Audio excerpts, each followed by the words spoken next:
प्यारे बच्चों, आज इस चैप्टर के चौथे क्लास में हम लोग मानव हृदय जो एक बहुत ही महत्वपूर्ण संरचना है उसके विषय में, हृदय के संरचना के विषय में और हृदय किस प्रकार से कार्य करती है,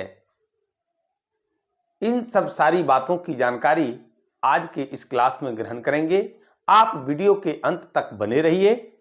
आइए देखते हैं कि मानव हृदय, ह्यूमन हार्ट क्या है।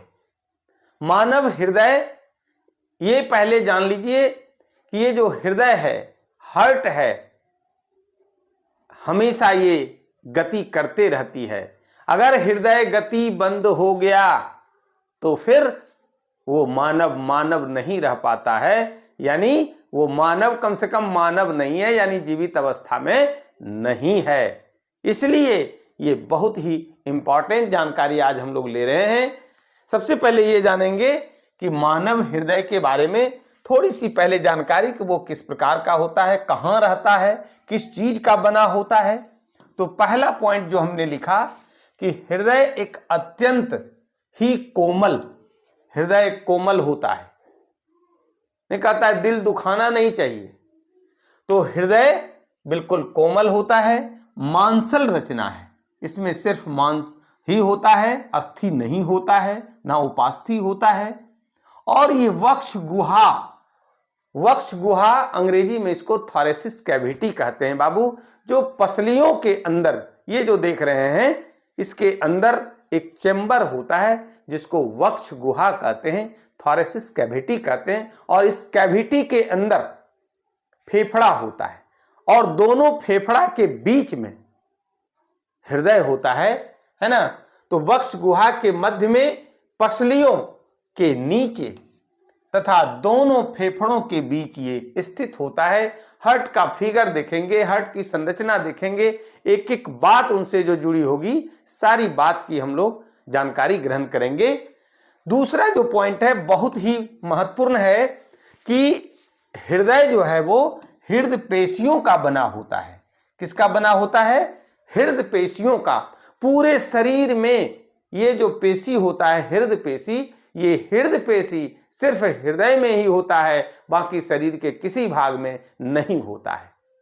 आपसे ये ऑब्जेक्टिव में भी पूछा जा सकता है कि हृदय किन पेशियों का बना होता है, तो हृदय पेशी का बना होता है। यह भी पूछा जा सकता है कि हृदय कहां रहता है, तो वक्ष गुहा में रहता है ना। वक्ष गुहा में रहता है और थोरेसिस कैविटी के अंदर रहता है, जो कि दोनों लंग्स, दोनों फेफड़ा के मध्य में स्थित होता है। चलिए पोजीशन देख लिए उसका। अब आगे है कि हृदय का कार्य क्या है, हृदय क्या करता है हमारे शरीर में। तो हृदय एक केंद्रीय पंप अंग है जो रक्त पर क्या करता है बाबू, दबाव डालकर रक्त का परिसंचरण पूरे शरीर में करता है। हार्ट केंद्रीय पंप अंग है और वह ब्लड को पंप करता है, सर्कुलेट करता है, भेजने का काम करता है, उस पर फोर्स डालता है और डाल करके शरीर में पूरा खून जो दौड़ने का काम करता है, संचरण होने का काम करता है, सर्कुलेशन होता है, वो ड्यू टू हार्ट, हृदय के कारण ही करता है। और हृदय अगर काम करना बंद कर दे, ब्लड सर्कुलेशन होना बंद हो जाए, तो फिर हम लोगों का क्या होगा, जीवन समाप्त हो जाता है। आइए आगे देखते हैं हृदय की संरचना, स्ट्रक्चर ऑफ हार्ट, है ना। अगला जो टॉपिक है वो है कि हृदय की संरचना, स्ट्रक्चर ऑफ हार्ट। हृदय की संरचना किस प्रकार से होती है, क्या क्या उसमें किस किस चीज का बना होता है और कैसा बना होता है, इसकी जानकारी हम लोग ग्रहण करते हैं। सबसे पहले कि हृदय का आकार तिकोना होता है। अभी फिगर में हम लोग देखेंगे, इसका जो चौड़ा भाग होता है वो आगे की ओर होता है, जबकि संकरा भाग जो होता है बाबू वो पीछे की ओर होता है, और ये बाईं तरफ झुका होता है ना। क्या होता है? बाईं ओर झुका होता है। देखिए फिगर क्या बताए हैं कि चौड़ा भाग जो है, हर बिंदु को, हर पॉइंट को देखते हैं, चौड़ा भाग देखिए वो आगे है, ये आधा से ऊपर चौड़ा भाग जो है वो आगे है, और सकरा भाग वो नीचे है। ये देख रहे हैं, सकरा भाग नीचे है और बाईं ओर ये झुका हुआ है। देखिए बाईं ओर झुका हुआ है। चलिए और आगे देखते हैं, और क्या लिखे हैं कि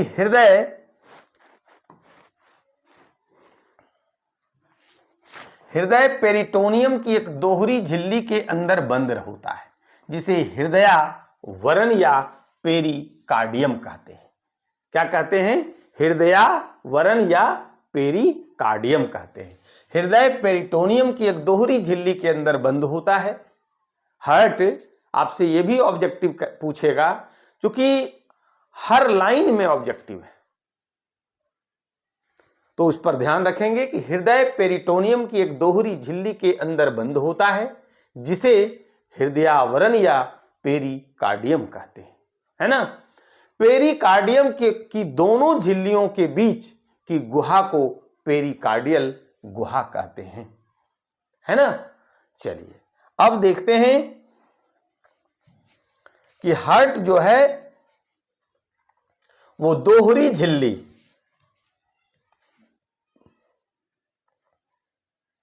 यानी ये जो है दोहरी झिल्ली से क्या है कि अंदर ये बंद होता है, और उस झिल्ली को क्या कहते हैं?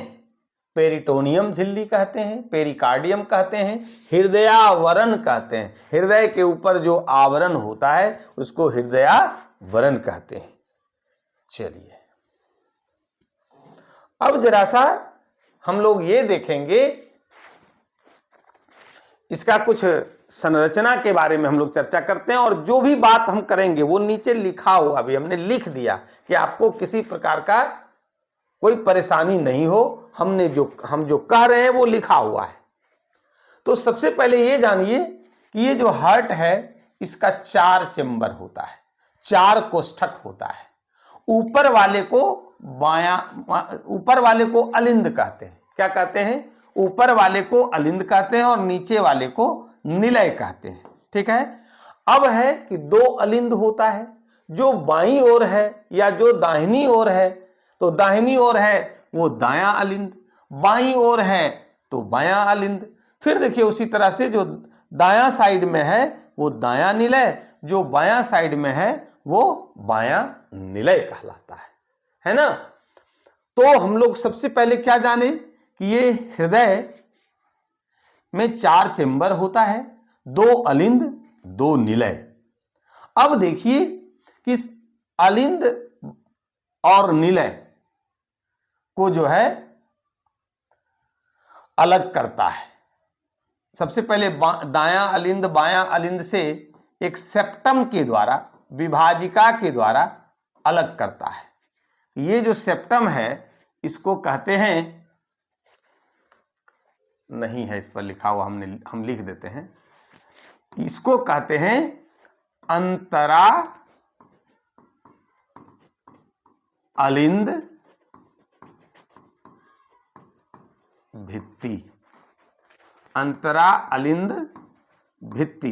अंतरा का मतलब होता है 2 के बीच, तो 2 अलिंद के बीच जो भित्ति है उस भित्ति को अंतरा अलिंद भित्ति कहते हैं। और इसी भित्ति के द्वारा ये देखिए बायां अलिंद जो है, दायां अलिंद जो है वो बाएं अलिंद से अलग होता है।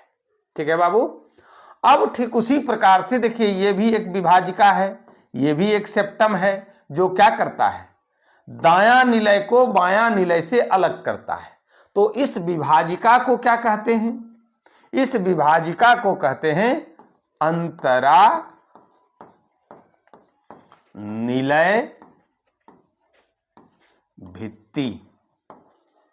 क्या कहते हैं? अंतरा निलय भित्ति कहते हैं। यानी 2 निलयों के बीच जो भित्ति है उसको अंतरा निलय भित्ति कहते हैं। और इसी भित्ति के द्वारा दायां निलय बाएं निलय से अलग होता है। इसके बाद देखिए कि दायां अलिंद दाएं निलय में, देख रहे हैं ना, दायां अलिंद दाएं निलय में एक छिद्र के द्वारा खुलता है, जिसका नाम है, इसका जो नाम है वो है दायां अलिंद निलय छिद्र। जिससे क्या होता है कि ब्लड, रक्त दाएं अलिंद से दाएं निलय में तो जाता है, लेकिन इस छिद्र पर एक कपाट होता है, भाल्व होता है, जो त्रिदली कपाट होता है। देखिए यहां लिखा हुआ है त्रिदली कपाट है। और इसकी विशेषता क्या है कि दाएं अलिंद से दाएं निलय में तो रक्त को आने देता है, लेकिन वापस पुनः दाएं अलिंद में जाने नहीं देता है। ठीक उसी प्रकार से देखिए कि बायां अलिंद से बाएं निलय एक छिद्र के द्वारा खुलता है, जिस छिद्र का नाम है, उस छिद्र का नाम है बायां अलिंद निलय छिद्र, है ना बाबू। और ये जो छिद्र है इस पर भी एक भाल्व लगा हुआ है, द्विदली कपाट, है ना। और इसका भी काम है कि रक्त को बाएं अलिंद से बाएं निलय में तो जाने देता है, परंतु वापस फिर बाएं अलिंद में जाने नहीं देता है। ठीक है। इसके बाद जो है वो देखिए कि ये जो अलिंद है, दायां अलिंद में दो महाशिरा है। देखिए दो अग्र महाशिरा है और एक पश्च महाशिरा। ये जो आकृति दिख रहा है आपको, संरचना है ना, ये है अग्र महाशिरा, ये है पश्च महाशिरा। अब देखिए कि अग्र महाशिरा का क्या काम है। जो भी सिरा है इसमें अशुद्ध रक्त, यानी कि अब अशुद्ध रक्त कहते किसको हैं? खराब रक्त को अशुद्ध रक्त नहीं कहते हैं, विऑक्सीजनित रक्त को कहते हैं, यानी जिसमें ऑक्सीजन नहीं है वैसे रक्त को बाबू क्या बोलते हैं? अशुद्ध रक्त। और अशुद्ध रक्त सिरा में, भेन में प्रवाहित होता है। इसके बाद एक अपवाद है, फुफ्फुस सिरा। फुफ्फुस सिराएं, ये देखिए फिगर है। अभी हम लोग क्या देखें कि सिरा में अशुद्ध रक्त प्रवाहित होता है, जबकि फुफ्फुस सिरा एक अपवाद है और इसमें शुद्ध रक्त प्रवाहित करता है, ऑक्सीजनित रक्त प्रवाहित करता है, जो ऑक्सीजन से युक्त होता है। अब आ जाइए धमनी में। देखिए ये जो देख रहे हैं महाधमनी हमने लिखा है ना, तो धमनी में फिर क्या होता है? तो धमनी में जो होता है कि वहां पर ऑक्सीजनित रक्त, धमनी में आर्टरी में शुद्ध रक्त का प्रवाह होता है। अब शुद्ध रक्त है क्या? तो शुद्ध रक्त कहते हैं ऑक्सीजनित रक्त को, यानी जिसमें ऑक्सीजन युक्त जो रक्त है उसको धमनी कहते हैं। और ये कहां माने प्रवाहित होता है? तो धमनी में शुद्ध रक्त, ऑक्सीजनित रक्त प्रवाह करता है। अब इसमें भी देखिए यहां पर है फुफ्फुस धमनी, है ना, ये फुफ्फुस धमनी, ये एक अपवाद है कि फुफ्फुस धमनी में अशुद्ध रक्त विऑक्सीजनित रक्त प्रवाहित करता है। ठीक है। तो इस तरह से हम लोग क्या किए, मानव हृदय का स्ट्रक्चर का अध्ययन किए। अब इसी बात को हमने लिख भी दिया ताकि आपको नोट्स बनाने में, समझने में, वीडियो को बार बार देखने से कहीं कोई परेशानी नहीं रहे। आइए फिर इस पर बात करते हैं। क्या हमने लिखा कि मानव हृदय में, अभी वही बात जो हम लोग समझे थे कि मानव हृदय में 4 वेश्म होते हैं, जो दायां और बायां अलिंद कहलाता है तथा दायां और बायां निलय कहलाता है ना। अब अलिंद हृदय के चौड़े अग्रभाग में होते हैं तथा ये दोनों एक विभाजिका या सेप्टम के द्वारा एक दूसरे से अलग होते हैं और इस सेप्टम को अंतरा अलिंद भित्ति कहते हैं, जो हमने अभी आपको लिख करके बताया था। कहीं अगर कोई परेशानी हो तो कमेंट करके आप हमें सूचित करेंगे। आगे है कि दोनों निलय हृदय के सकरे पश्च भाग में स्थित होते हैं, जिसको अभी हम लोग फिगर में देखे थे, तथा एक दूसरे से अंतरा निलय भित्ति के द्वारा अलग होते हैं। आगे है कि दायां अलिंद दाएं निलय में एक छिद्र के द्वारा खुलता है, जिसे दायां अलिंद निलय छिद्र कहते हैं। अभी फिगर में हम लोग देखे थे।